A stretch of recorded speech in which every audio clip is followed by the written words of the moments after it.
আসসালামু আলাইকুম, স্বাগত জানাচ্ছি আন্তর্জাতিক সংবাদে। শুরুতেই সংবাদ শিরোনাম, পরে বিস্তারিত। এবার দক্ষিণ চীন সাগরে মার্কিন হেলিকপ্টার ও যুদ্ধবিমান বিধ্বস্ত। আরও জানিয়ে দেব, আফগান সীমান্তে সংঘর্ষ, ৫ জন পাকিস্তানি সেনা নিহত। এদিকে গাজায় কোন আন্তর্জাতিক বাহিনী ঢুকবে তা ঠিক করবে ইসরায়েল, বলছে নেতানিয়াহু। সর্বশেষ জানিয়ে দেব, গোপন ভূগর্ভস্থ ক্ষেপণাস্ত্র শহর নিয়ে ইরানি জেনারেলের বার্তা। শুনছিলেন সংবাদ শিরোনাম, এবার বিস্তারিত। দক্ষিণ চীন সাগরে মার্কিন হেলিকপ্টার ও যুদ্ধ বিমান বিধ্বস্ত।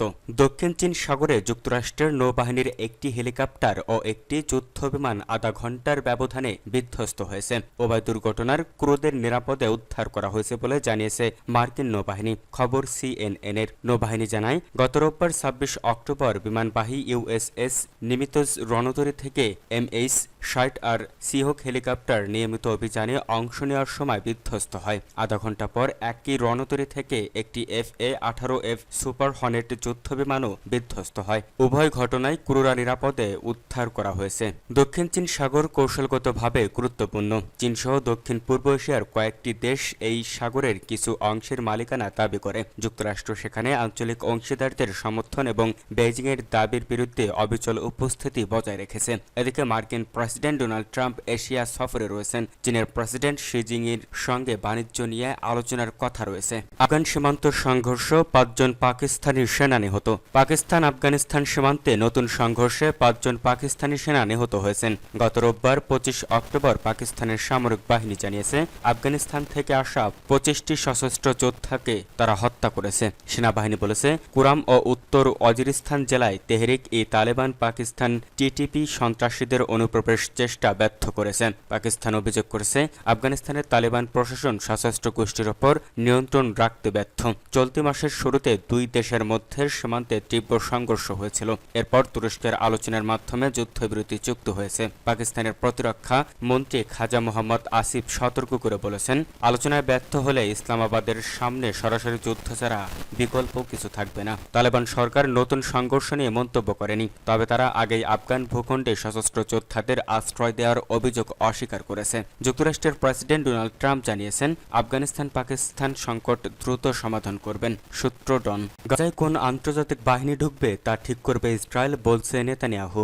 ইসরায়েলের প্রধানমন্ত্রী বেনিয়ামিন নেতানিয়াহু বলেছেন, যুক্তরাষ্ট্রের প্রেসিডেন্ট ডোনাল্ড ট্রাম্পের শান্তি প্রস্তাবের আওতায় গাজায় যে আন্তর্জাতিক বাহিনী পাঠানোর পরিকল্পনা রয়েছে তাতে কোন দেশের সেনারা অংশ নেবে সে সিদ্ধান্ত নেবে ইসরায়েল। খবর রয়টার্সের। মন্ত্রিসভার বৈঠকে নেতানিয়াহু বলেন, আমরা আমাদের নিরাপত্তা নিজেরাই নিয়ন্ত্রণ করি। কোন বাহিনী আমাদের কাছে গ্রহণযোগ্য বা অগ্রহণযোগ্য সেটি ইসরায়েল নির্ধারণ করবে। আমরা সবসময় এভাবেই কাজ করেছি এবং ভবিষ্যতেও করব। তিনি আরও বলেন, আমাদের এই অবস্থান যুক্তরাষ্ট্রের কাছেও গ্রহণযোগ্য।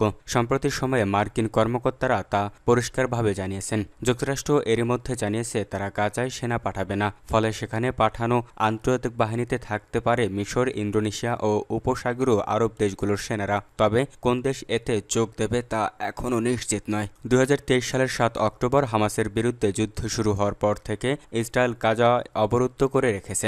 ট্রাম্পের শান্তি প্রস্তাবের আওতায় বর্তমানে যুদ্ধবিরতি চলছে এবং পরবর্তী ধাপে গাজায় স্থিতিশীলতা ফেরাতে আন্তর্জাতিক বাহিনী মোতায়েনের পরিকল্পনা রয়েছে। সম্প্রতি নেতানিয়াহু জানিয়েছেন, তিনি গাজায় তুরস্কের কোনো ভূমিকা মেনে নেবে না, কারণ প্রেসিডেন্ট এরদোয়ান গাজায় ইসরায়েলি হামলার তীব্র সমালোচনা করেছেন। যুক্তরাষ্ট্রের পররাষ্ট্রমন্ত্রী মার্কো রুবিও বলেছেন, ইসরায়েল যেসব দেশের সেনাদের নিয়ে স্বস্তি বোধ করবে কেবল সেসব দেশকেই আন্তর্জাতিক বাহিনীতে অন্তর্ভুক্ত করা উচিত। গোপন ভূগর্ভস্থ ক্ষেপণাস্ত্র শহর নিয়ে ইরানি জেনারেলের বার্তা। ইরানের প্যাসিভ ডিফেন্স অর্গানাইজেশনের প্রধান ব্রিগেডিয়ার জেনারেল গোলাম রেজা জালালি বলেছেন, ইরানের ভূগর্ভস্থ ক্ষেপণাস্ত্র শহরগুলো দেশটির প্যাসিভ ডিফেন্স মডেলের সাফল্যের প্রতীক এবং শত্রুর আগ্রাসনের বিরুদ্ধে ইরানের প্রতিরোধ ক্ষমতার বাস্তব প্রমাণ। তেহরানে আয়োজিত এক অনুষ্ঠানে জেনারেল জালালি এই কথা বলেন। তিনি বলেন, ইরানের সাবেক IRGC এরোস্পেস ফোর্স প্রধান মেজর জেনারেল আমি আলী হাজিজাদে ভূগর্ভস্থ ক্ষেপণাস্ত্র শহরগুলোর নকশা ও নির্মাণে গুরুত্বপূর্ণ ভূমিকা পালন করেছেন।